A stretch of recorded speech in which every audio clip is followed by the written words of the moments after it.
Very good morning students. Welcome back to my channel. In the last class we have discussed how to develop an algorithm for the given problems. So what is an algorithm? Algorithm means it is a step-by-step procedure to solve a given problem. So we are using the step numbers. Step 1 start, step 2 read the input value, step 3 process the data using the formula, step 4 display the output, and the last step is stop. Like that we are using a definite number of steps, means a number of steps we are used to solve a given problem. All the steps can clear in the algorithm. Next, the second designing tool we are discussed as flowchart. Flowchart means whatever the steps we are written in an algorithm by using a simple English statements that can be represented by using graphical way. So the symbols can be used to represent the algorithm. It's called as a flowchart. The definition of flowchart is it is a pictorial or graphical representation of an algorithm. Are you clear? The flowchart is having number of advantages and disadvantages. Already we are discussed. So in this session, I want to explain about what are the steps we are must follow to develop a flowchart, and we are discuss the problems. How to write the algorithm how to write the flowcharts for the given problems.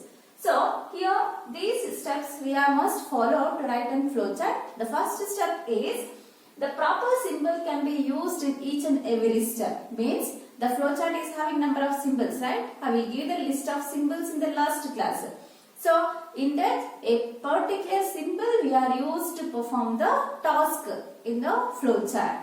Next, each symbol must be connected through arrows. So arrows means it is used to give the instructions from where to where the data is flowing.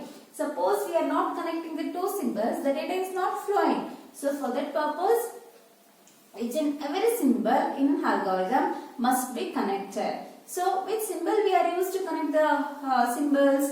The arrow symbols we are used to connect the different symbols used in the flowchart. Represents the data flow directions. Next, the conditional symbols. Suppose we are using any decision making symbol. The rhombus symbol can be used to give a condition, right? When we are using the rhombus symbol, it is having two types of decisions, whether it is true or false.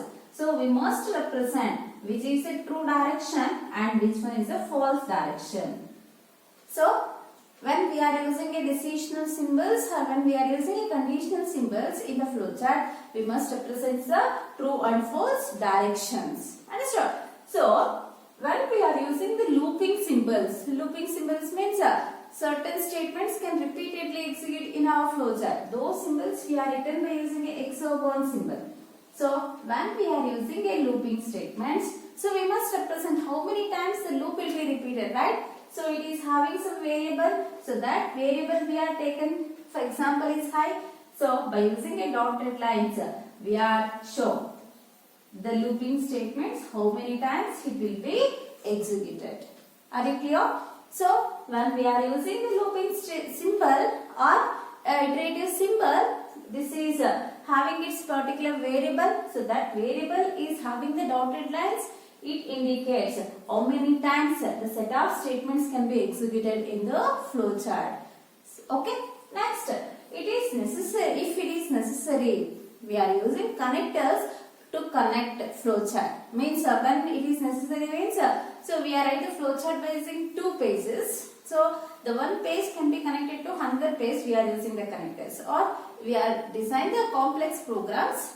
Then the flowchart is big in that time. If it is necessary, then we can use the connector symbols with the help of the variable names. Are you clear? These 5 steps we must use to construct the flowchart. So now we have discussed how to develop the flowchart for the given problems. First problem is design a flowchart to calculate simple interest given the data, principal amount P, rate of interest R and time T. Already we are developing an algorithm for this problem. Just I will write the algorithm steps. You observe. What is the step 1 in the algorithm? Is start. What is the step 2?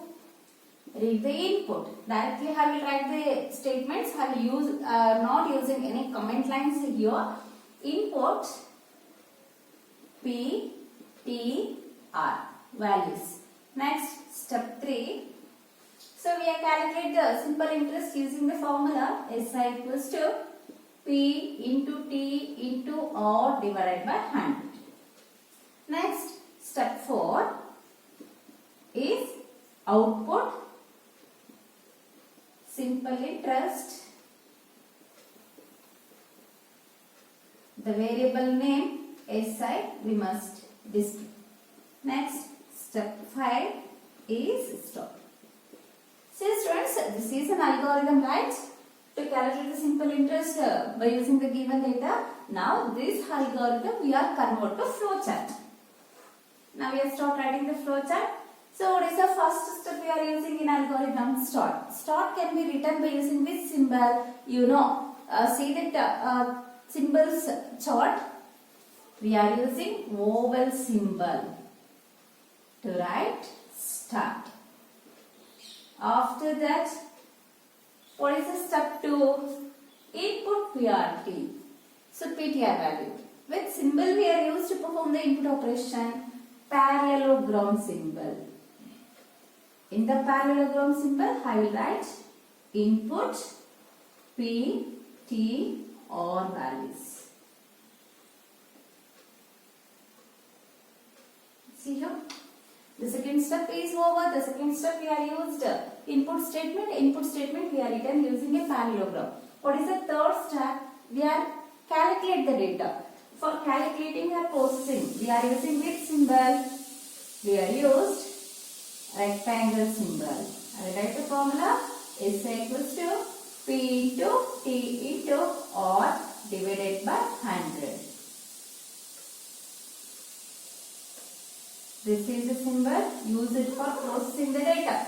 So here the simple interest will be calculated. It is a processing statement.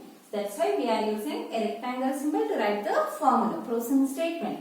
Next, what is the step 4? Output. Again, output we are used, we are written by using which symbol? We are used parallelogram symbol. So, the parallelogram symbol we are used to display the output. Output, simple interest.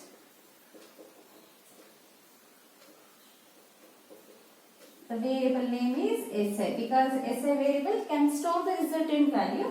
So this variable we are displaying in the output statement.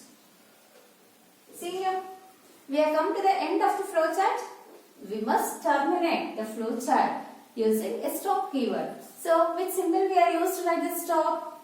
Vowel symbol. I will use a vowel symbol to write the stop. See here, we are using a well-defined symbols to represent each and every step in the flowchart. We know the start and stop we are represented by using a vowel symbol. Input and output statements we are written by using a parallelogram symbol. Processing statements we are written by using a rectangle symbol. Are you clear?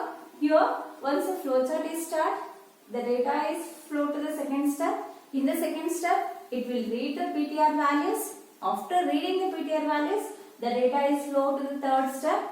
So in the third symbol, by using PTR variable values, it will find out the SI value. This SI value is flow to the next symbol. The next symbol is display the simple interest value.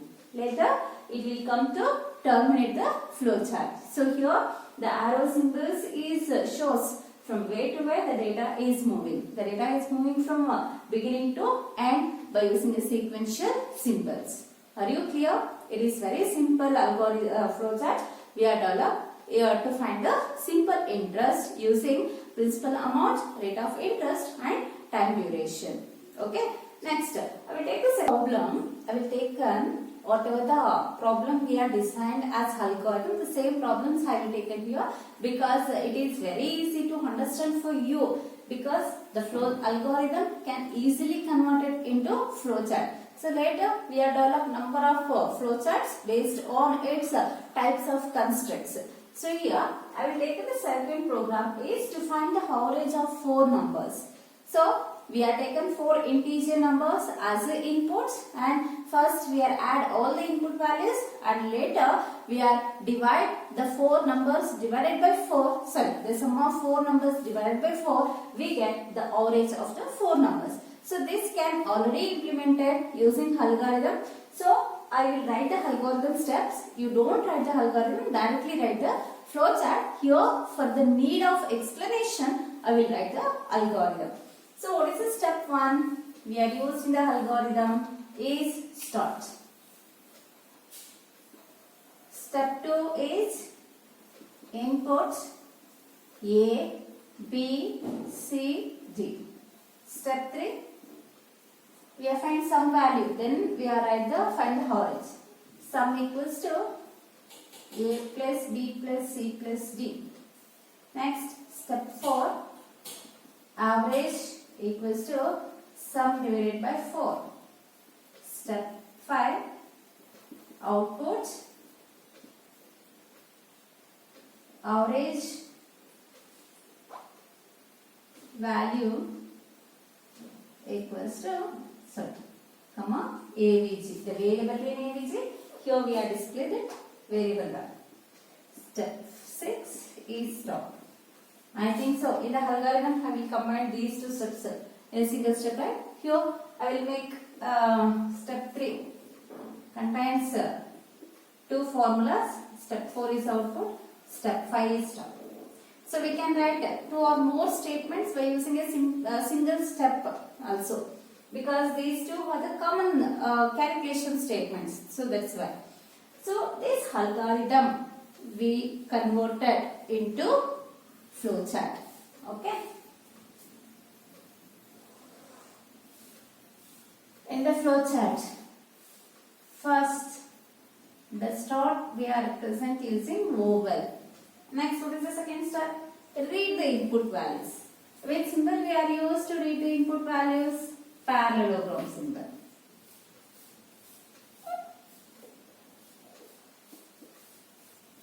Input A, B, C, D. 4 values. Next, step 3, we are write the formulas. Which symbol we are used to write the formulas? Rectangle. The first formula is sum equals to A plus B plus C plus D. Next formula, average equals to sum divided by 4. After closing the data, we must display the output. Again we are using a parallelogram symbol. Output average value AVG. We have closed the parallelogram symbol. After that, we come to the end of the flowchart. We must terminate the flowchart using stop. The stop we are represented using oval symbol. Are you clear? This flowchart. So, these two are the input-output statements. We use a parallelogram symbol. These two are the calculation statements written using rectangle symbol. Start and stop, we are represent using oval symbol. Are you clear? Once the flowchart is stopped, it will come to the second symbol. Here, it will reach the 4 integer input values. That 4 input values can be passed to the third symbol. It will find out the sum value using 4 numbers. This sum value is passed to this formula. Using sum value, it will find the average of 4 numbers. The average of 4 numbers is passed to this symbol. So here the average value will be displayed as the output, and here it will come to the stop. So the data is flowing here also from beginning to end in the sequential symbols. Are you clear? I will taken as writing flowchart to find the largest among 3 numbers. So we have taken 3 numbers and find out the largest of 3 numbers. So already here I will give the algorithm steps. These algorithm steps we have discussed in the previous classes. So So now this algorithm we are convert it into flowchart. Once I will write a flowchart, I will explain how the flowchart can be working to find out the largest of three numbers. So here, what is the first step of algorithm? Start. So we are here write vowel symbol. In the symbol we are write the keyword is start. So the content always written inside the symbols. Outside the symbols we are not written. It is not a proper method to construct the flowchart. The contents we must return inside the symbol. Next, after the start, we are going to the step 2. Read the input variables. Input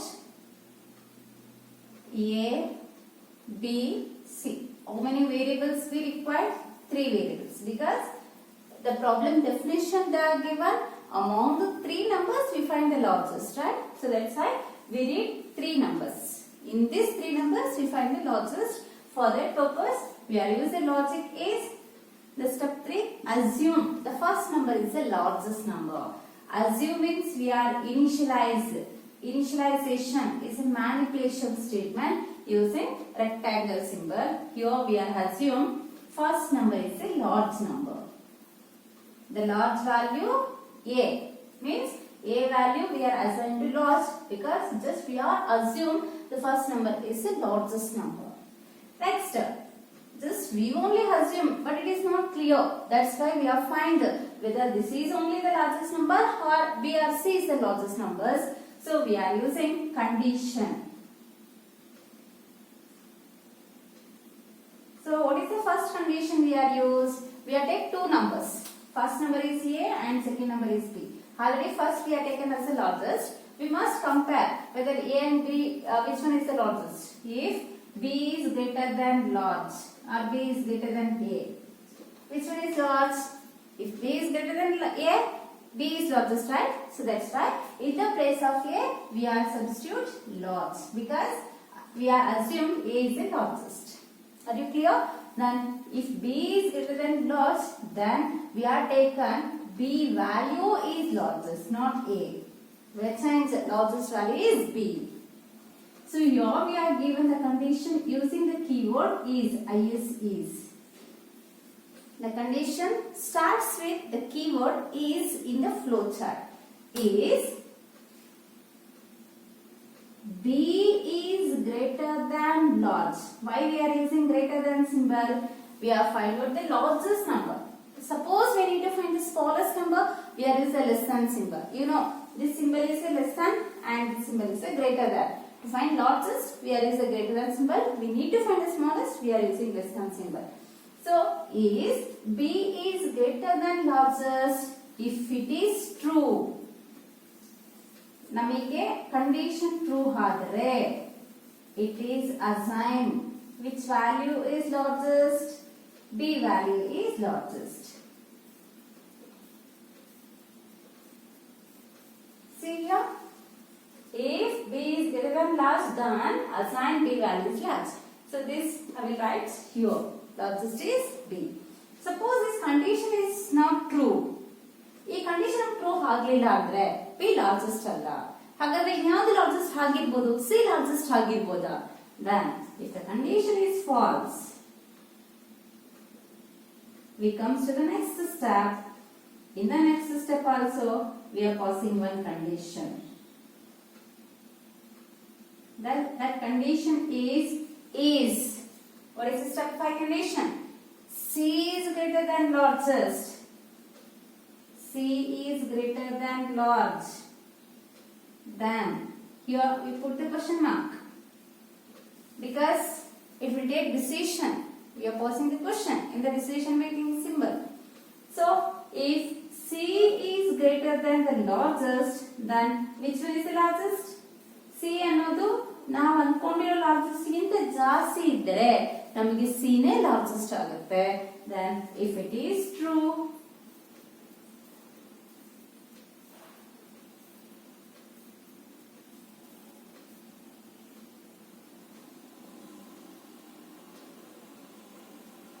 assign C as large.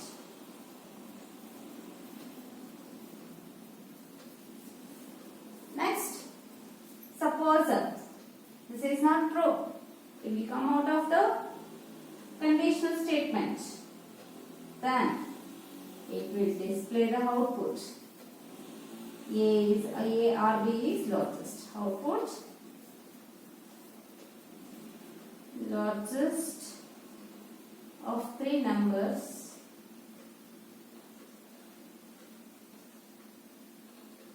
so what is the variable we have to display? Large. L-A-R-G-E. Output can be represented using parallelogram. Next, we have terminator and flowchart using stop. Stop we are written by using a over symbol. Okay, are you clear this flowchart? So in this flowchart, I will explain how it will works based on the values.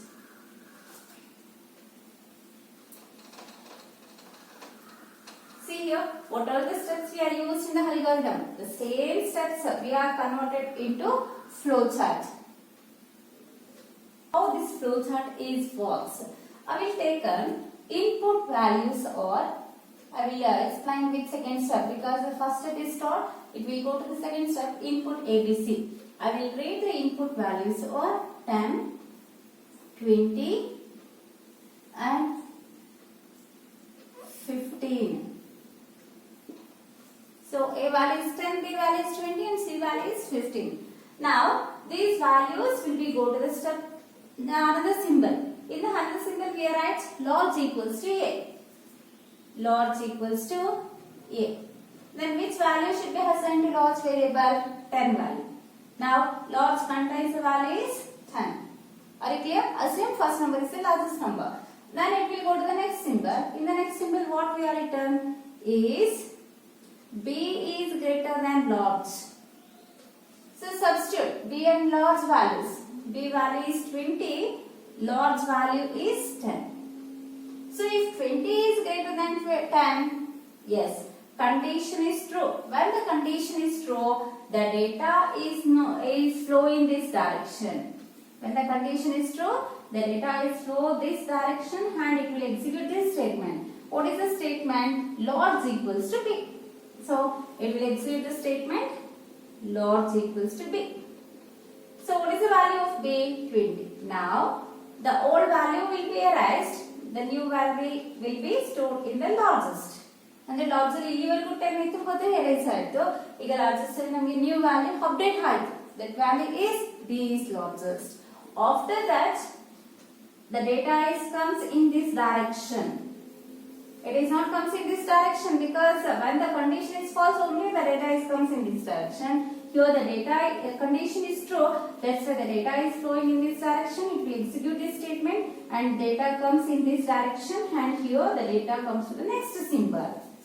So what is the next condition we are used?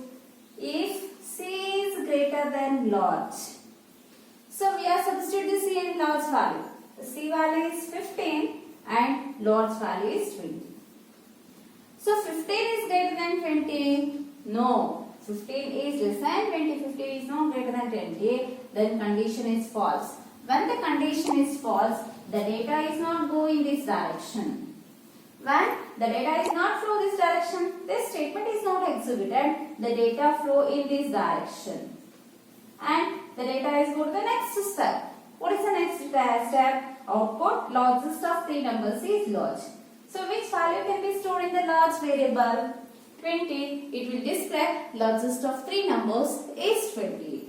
So ಯಾವ output ಅನ್ನು display ಮಾಡುತ್ತೆ? Largest of three numbers 20 and output ಅನ್ನು display ಮಾಡುತ್ತೆ. Are you correct? The largest of 10, 20, 15 is 20. Okay. So now I will change the values. 100, 20, 15. So here, which one is the largest? Just we are assume A is the largest. A value is 100. We are stored in the large variable. Next we are compare. B is greater than large. So B value is 20. A value is 100. 20 is greater than 100. No. Here the condition is false. 20 and 100 ಜಾಸ್ತಿ ಇದೆಯಾ? ಇಲ್ಲ. So condition again ಆಗುತ್ತೆ false ಆಗುತ್ತೆ. So when the condition is false, the data is never go in this direction. Means this statement is not execute. The data flow in this direction and it will go to the next step. What is the next step? If C is greater than largest, the C value is 15. So here the large value is not changed. The large value remains 100. So C is greater than 100. 15 is greater than 100. No, condition is false. It will come in this direction. So the data never goes through direction. It will come to the false direction and it will display largest of three numbers is large. Large contains 100. Among these three numbers, A is largest. Are you clear? Here I will take C value is 150. So what happens? We have assumed A is largest. 100 we are stored in the largest variable. Next, we are compare. B is greater than large. B value is 20. 20 is greater than 100. No, condition false. It will never execute this statement. It will come in this direction and check the condition. If C is greater than 100, C value is 150. 150 is greater than 100. Yes, here the condition is true. When the condition is true, here in this direction the data is not flow. Here the data flow in this direction. The data flow in this direction. So in the true direction, which statement we are written? Large equals to C. Means here we are assigned C is largest. C contains the value is 150. Now 150 is stored in the largest variable. Later, after execute this statement, the data comes in this direction. See here, this is not walking now. The data is flowing this direction. Here the data is comes in this direction and go to the next step. So here it will display the output. Largest of three numbers is large. Now large contains 150. Among 120 and 150, which one is the largest? 150 is the largest. Are you clear how this flowchart is working? Based on the different values of A, B, C. Okay, thank you students. In the next class, I will explain another two flowcharts and we are going for the next concept in this chapter. You practice the programs, algorithms and flowchart. These symbols are very important. We are using proper symbols to write each and every steps in the flowchart. You practice the flowcharts and algorithms. It is very important for 5 marks in your annual exam.